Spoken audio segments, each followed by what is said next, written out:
you for having me here. I'm really excited about just spending time, particularly with a group that's using their gifts, their audience, their platform for kingdom growth. I tell people that I'm a recovering pastor, but when you give me platforms like this, I'm going to use the anti-recovery parts of recovering pastor, and maybe we might even get into a little breakdown on the word. That's the part where you start clapping. We have hurrahs. Everybody's happy about the word. We're excited. The afternoon is good. We're moving on with all these things. Technology trends. Well, let's set the platform right now on technology trends. And I'll tell you right now, I'm not actually going to. You're probably going to leave a little disappointed because I'm not going to give you the next trend that's going to happen tomorrow. What I'd like to actually do is challenge you that you create the next trend so that you start working through the inner connected pieces on what does it mean to actually develop something that moves communication into the masses and accomplishes your mission, how you were called to act and behave and move for the kingdom of God. Amen? Oh, good. All right, so show of hands. I want to see a little bit of interactivity with me since all I see is lights. I have to see hands real high. Raise your hand if you are using technology to advance your mission or if you are a just user of technology as a utilization, as a base need. Base needs. Who's optimizing technology? Who's moving technology and developing their own pieces along with it? A couple more hands. Okay. Anybody innovating with technology? Anybody creating something that does not exist whatsoever? Okay. All right. That's good. That's a good understanding. Let's go, big green button, I think they said.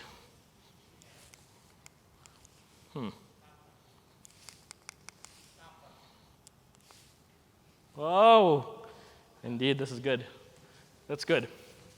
I'm going to leave that up because I hate reading slides. But if we want to understand how human-centered design works, we have to understand how the creator of humanity actually works first, right? So we're just going to go through a breakdown early into it. In the beginning was the Word. I love that Kenny started us up in the beginning was the Word. The Word was spoken, and then things were created.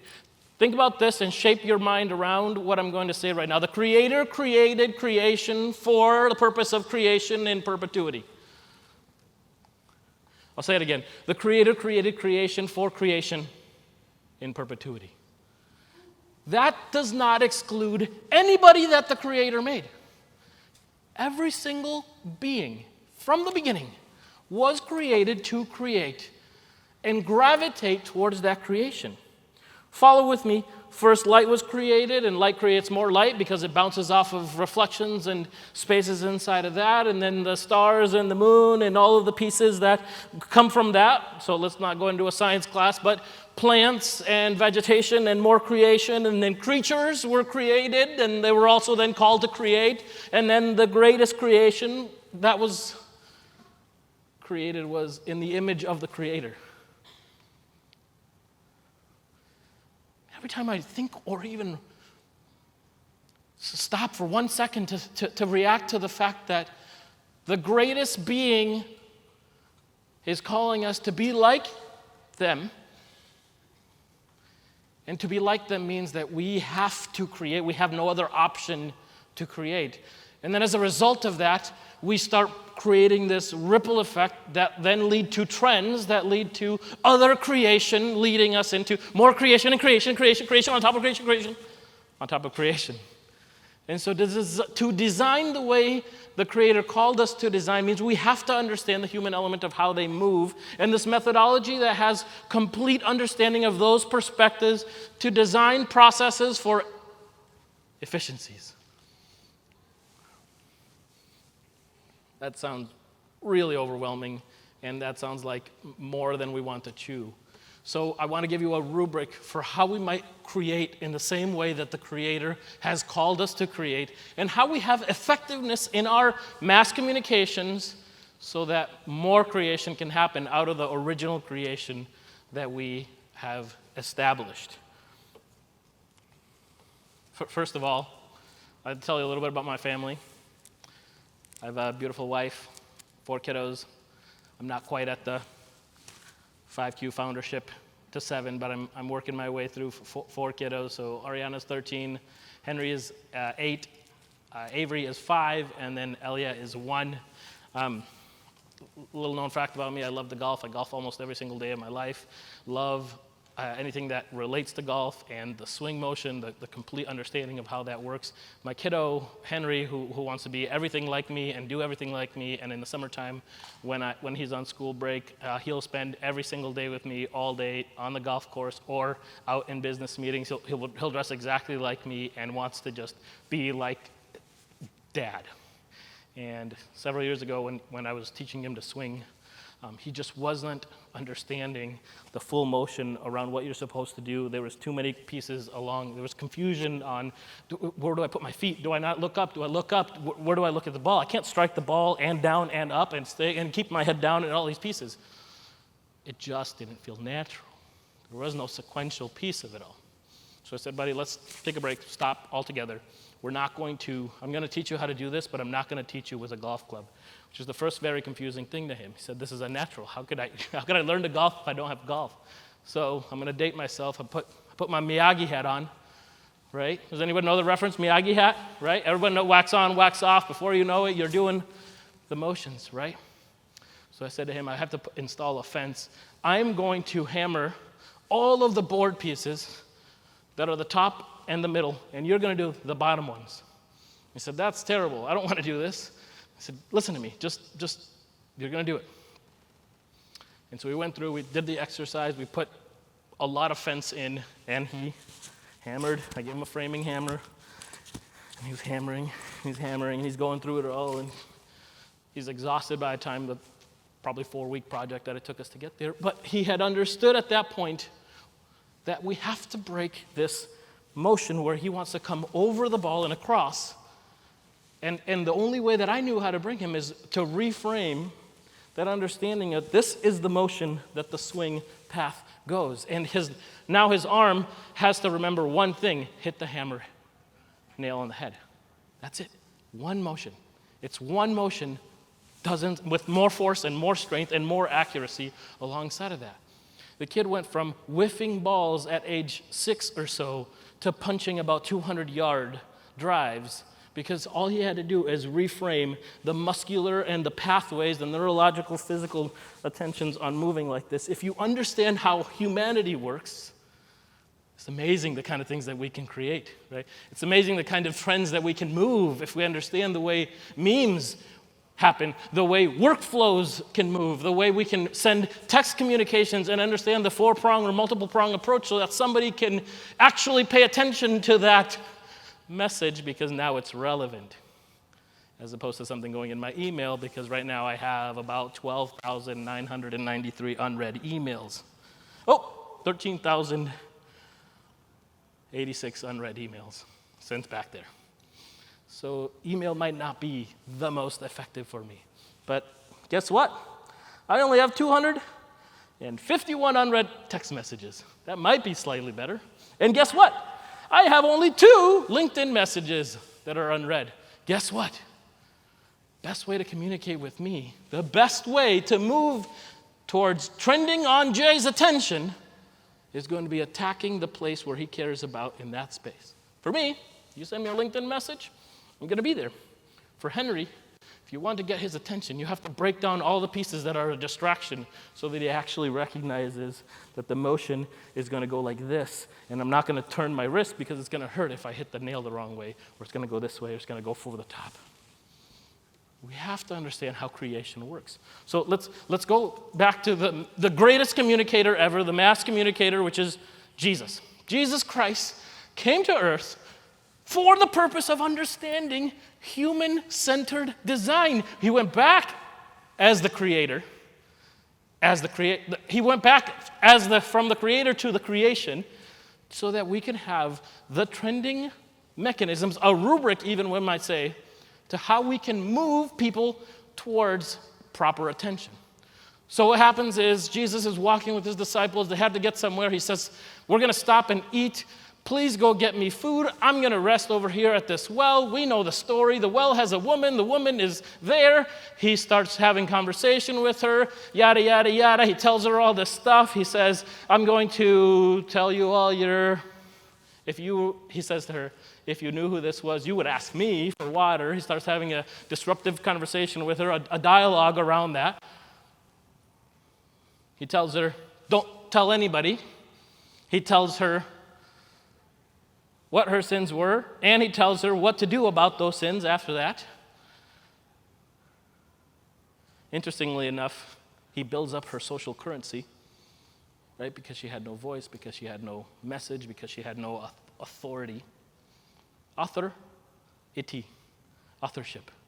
To become an author is only to create something that we are now called to do. And then lastly, in this flywheel, he develops a process in which everybody else can now then do that.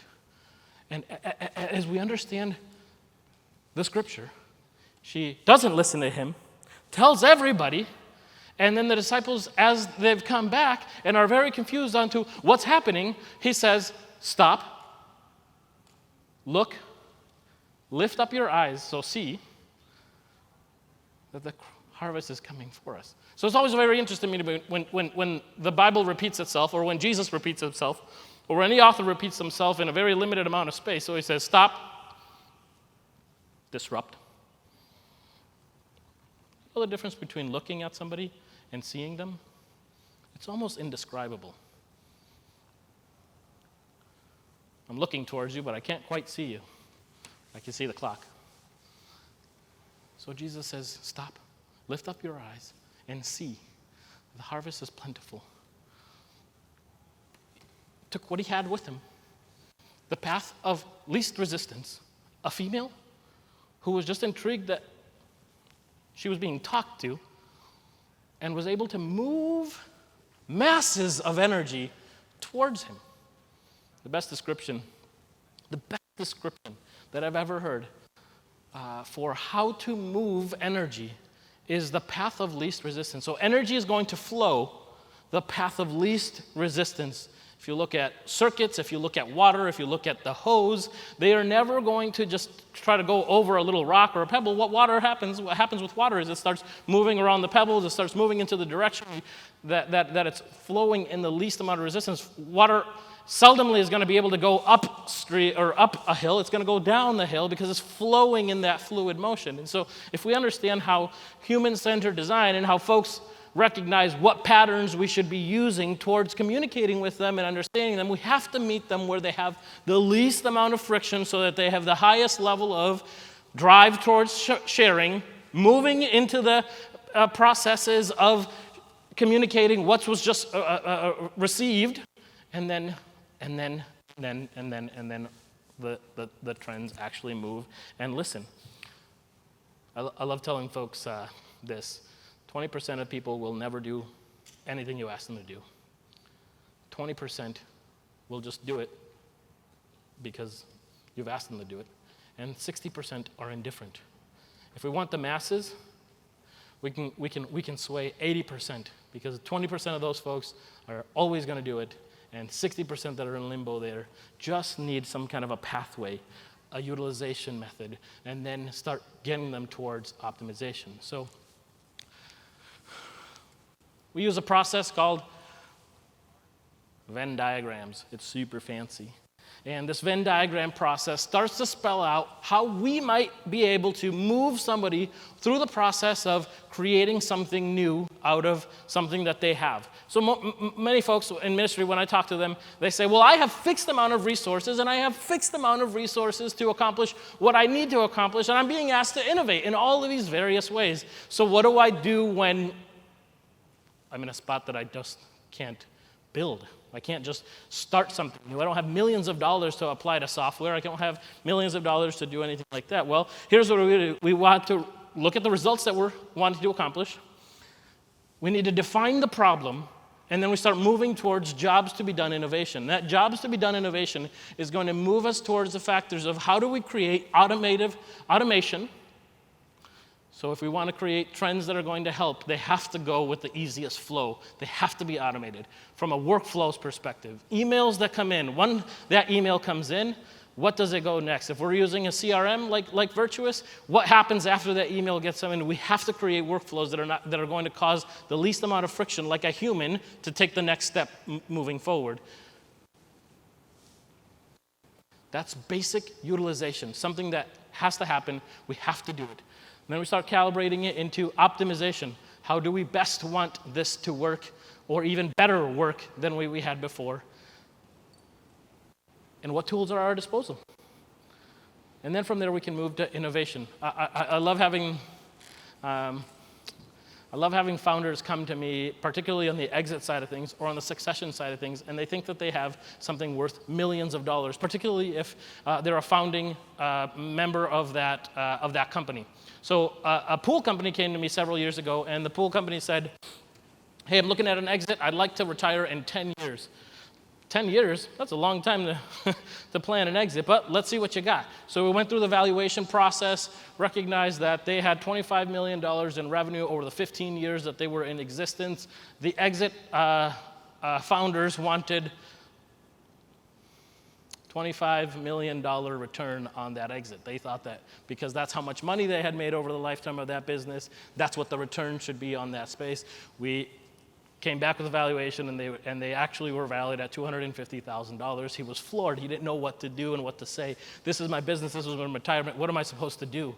So we went through a jobs to be done innovation and realized, well, you're a construction company, essentially, that just focuses on pools. So you're narrowed even further into that. So what do we have? How do we create monthly recurring revenue, and how do we create annual recurring revenue?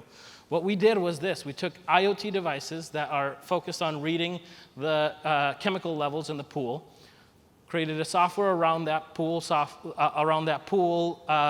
pH levels and all the chemicals that happen with that, and then that created a subscription model. That subscription model moved these folks into MRR, monthly recurring revenue. That monthly recurring revenue wasn't quite enough. We wanted to get a higher multiple, and so then we took it one step over and created a commercialization process around that, and that commercial process then spun an automatic credit card sale transaction and a service call for the pool company to come in and work on that space. Over 3 years, then we found a competitor, and that competitor bought the company for $300 million. All because he realized, I have use, I need to optimize, and then I need to create an innovative way for somebody who could, for my Goliath to buy my David, because they're going to be able to scale at the volume that I need. Now, I'm not saying that all of our ministries should be able to do that. I think that it is a challenge sometimes to move when you don't have influence, or it's a move to do things like that. I think that the most important thing is we have to understand the perspective. Where is the trend moving for us, and what questions do we need to answer so that we can even get to the place of optimization, so that we can even get to the place of innovation. And for that, we have to understand what are the roads or what are the pathways that folks are already using that we can intersect with them and start supporting them at that level, at our core value. So I love going home. I've spent a lot of time in Boston, Massachusetts. I lived there early on as a young kiddo, and there was one issue that I had as a young kiddo there, and it was I would get motion sickness. Raise your hand if you've ever been in Boston and you've seen the roads that kind of weave in and out and up and down. No? Nobody? Some hands. Okay. Anybody know? Raise your hand again if you actually know how the roads were designed in Boston. It doesn't make any sense whatsoever. Somebody knows? I can't hear it. Dig? Somebody dug? Yeah. Somebody dug. You know who dug? 18th century cows dug. 18th century cows followed the path of least resistance. They don't think about what's the strategic way to get over that hill. They just start walking, and their hooves put their foot in front of the other, and if there's a stone there, they kind of walk around the side and then keep moving and moving and moving. And so that was the grand architect of the city of Boston's road transportation system. When the transformation happened, and then wheels were created, and then tires were moving, and they had already followed these roads and the pathways that the cows had set and adjusted. And now, as a result of it, we have all of these systems and structures and inflows and outroads all because somebody followed the path of least resistance. They didn't try to forge something new. They didn't try to go over a hill. They didn't try to take some insurmountable amount of effort to get to something. They just needed to get from point A to point B. And sometimes in our ministries, we're trying to create something completely new, something that's going to be so innovative that it's going to stretch beyond means, and we don't realize that all we have to do is start moving the path little by little, and the needle one bit more, and one bit more. Energy flows where it's easiest for it to travel. If you're interested in understanding where your donors, where your constituents, where your audience, where any amount of energy for your ministry or for your organization is, text Jay at, is it 77007? And we will do an innovation map with you, with our team, and we will give you results that are, it's not there anymore. We will help you create that flywheel effect, and we will help you create that trending model so that you understand how, in less than a couple of months, you can understand what the pathway is and how you move your constituency base into the place where your organization might actually have the kind of results that show significant organic growth, so that your mission is met, so that your organic viewership is spent, and so that if you do take advantage of a $10,000 Google ad spend, it's only fueling your mission and not taking away from your mission, because you know precisely where those hooves have already been and where your pathways need to be so that they all lead back into your organization.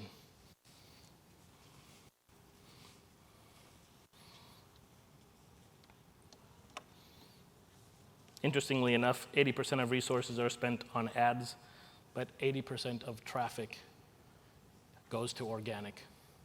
Think about that. How many millions of dollars are spent on ads to only get 20% of the attention? There's a better, there's a more innovative, there's a more prescriptive way.